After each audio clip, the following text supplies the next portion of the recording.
عبادت میں، ریاضت میں، تلاوت میں لگا دے دل، رجب کا واسطہ دیتا ہوں، فرما دے کرم مولا۔ الحمدللہ رب العالمین والصلاة والسلام علی سید المرسلین، اما بعد فاعوذ باللہ من الشیطان الرجیم، بسم اللہ الرحمن الرحیم۔ الصلاة والسلام علیک یا رسول اللہ وعلی آلک واصحابک یا حبیب اللہ۔ الصلاة والسلام علیک یا نبی اللہ وعلی آلک واصحابک یا نور اللہ۔ میٹھے میٹھے اسلامی بھائیوں اور مدنی چینل کے ناظرین، حضرت علامہ مجد الدین فیروز آبادی علیہ رحمۃ اللہ الہادی سے منقول ہے کہ جب کسی مجلس میں یعنی لوگوں میں بیٹھو اور کہو بسم اللہ الرحمن الرحیم وصلی اللہ علی محمد، تو اللہ عز و جل تم پر ایک فرشتہ مقرر فرما دے گا جو تمہیں غیبت سے باز رکھے گا۔ اور جب مجلس سے اٹھو تو کہو بسم اللہ الرحمن الرحیم وصلی اللہ علی محمد، تو فرشتہ لوگوں کو تمہاری غیبت سے باز رکھے گا۔ صلو علی الحبیب صلی اللہ تعالی علی محمد۔ مسند امام احمد بن حنبل میں ہے کہ نبی پاک صاحب الاولاق صلی اللہ تعالی علیہ وآلہ وسلم نے ارشاد فرمایا کہ بروز قیامت نیکی اور بدی کو لوگوں کے سامنے کھڑا کیا جائے گا، تو نیکی اپنے کرنے والوں کو بشارتیں یعنی خوشخبریاں دے گی اور ان سے بھلائی کا وعدہ کرے گی، جبکہ برائی کہے گی کہ مجھ سے دور ہو جاؤ، مگر وہ اس کی طاقت نہیں رکھیں گے بلکہ برائی کے ساتھ چمٹے رہیں گے۔ میٹھے میٹھے اسلامی بھائیوں، آپ نے سنا کہ قیامت کے دن نیکیاں کرنے والے شاداں و فرحاں یعنی بہت خوش ہوں گے، اور برائیوں کے عادی حیران اور پریشان ہوں گے۔ تو یہ اب ہمارے ہاتھ میں ہے کہ ہم نیکیاں جمع کر کے اللہ عز و جل کی عطا سے قیامت کے دن شاداں و فرحاں ہونا چاہتے ہیں، یا معاذ اللہ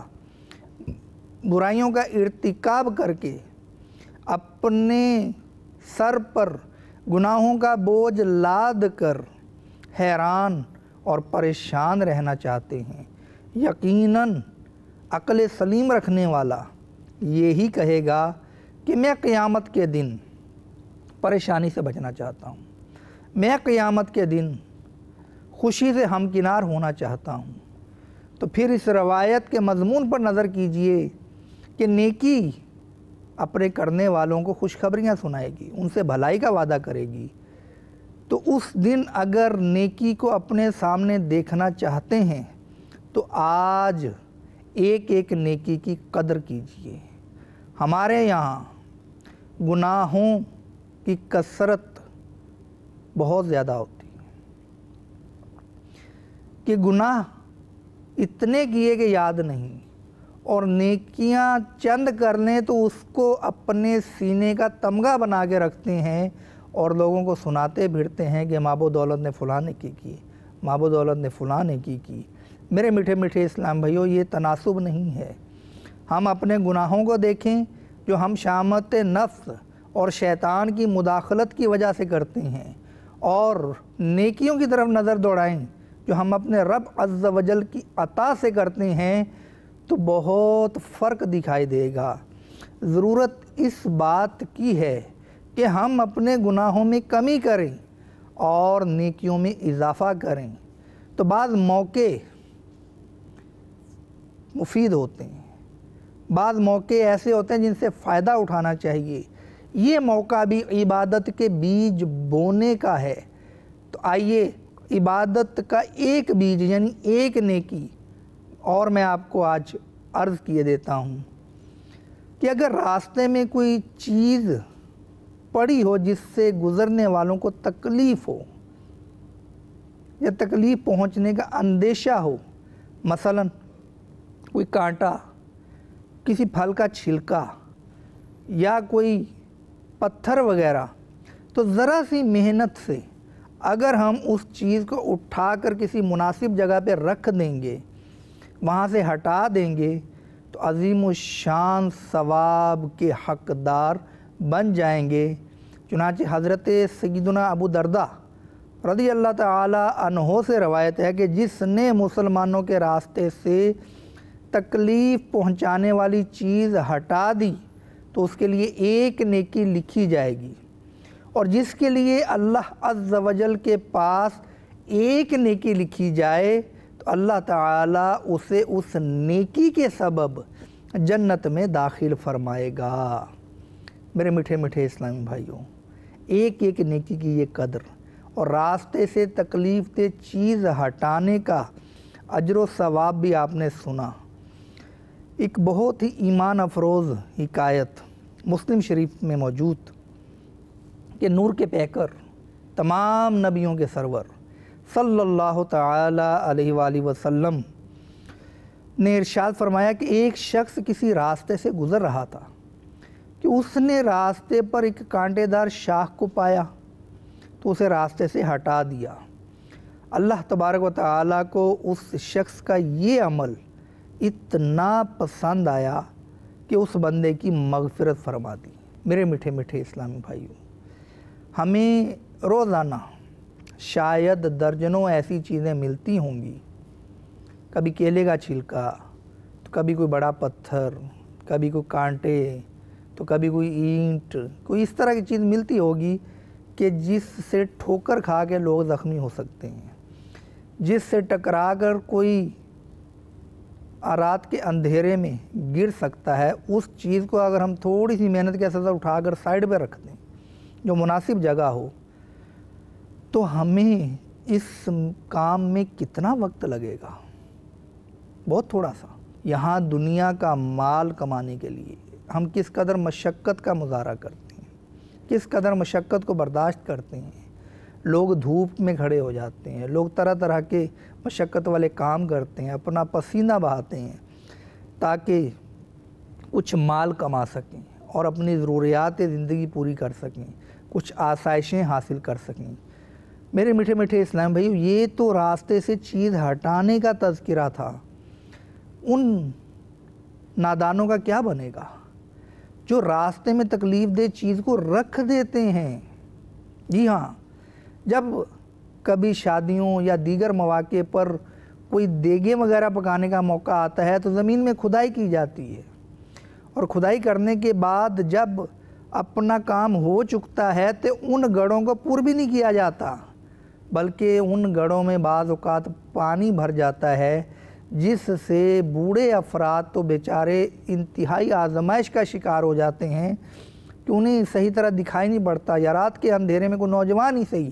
وہ اس گڑھے میں پاؤں پھنس جانے کی وجہ سے گر جاتا ہے، زخمی ہو جاتا ہے، اور بوڑھے حضرات کی بعض اوقات ہڈی میں فریکچر ہو جاتا ہے۔ تو ایک طرف تو چیزیں تکلیف دہ ہٹانے پر اتنا انعام،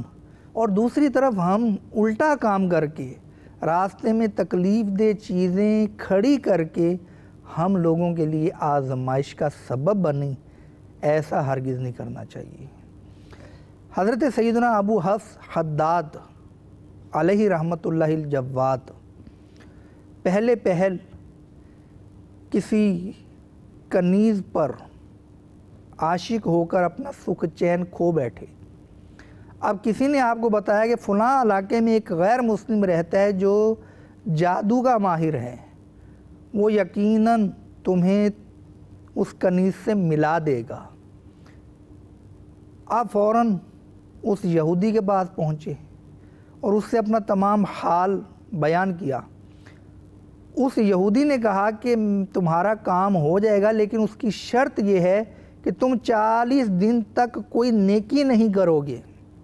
پہلے اس پر عمل کرو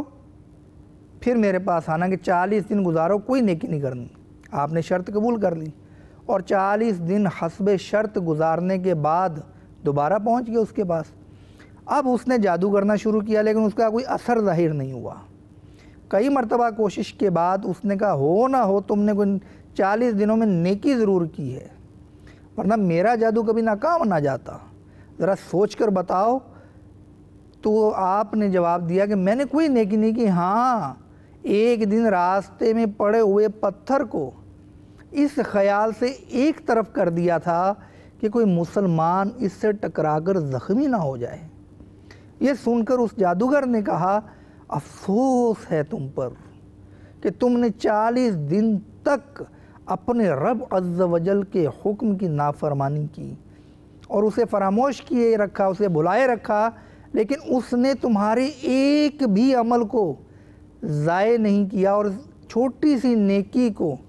وہ شرف قبولیت بخشا کہ میرا جادو مکمل طور پر ناکام ہو گیا۔ جب آپ نے یہ بات سنی تو آپ کے دل میں گویا کہ آگ سی لگ گئی،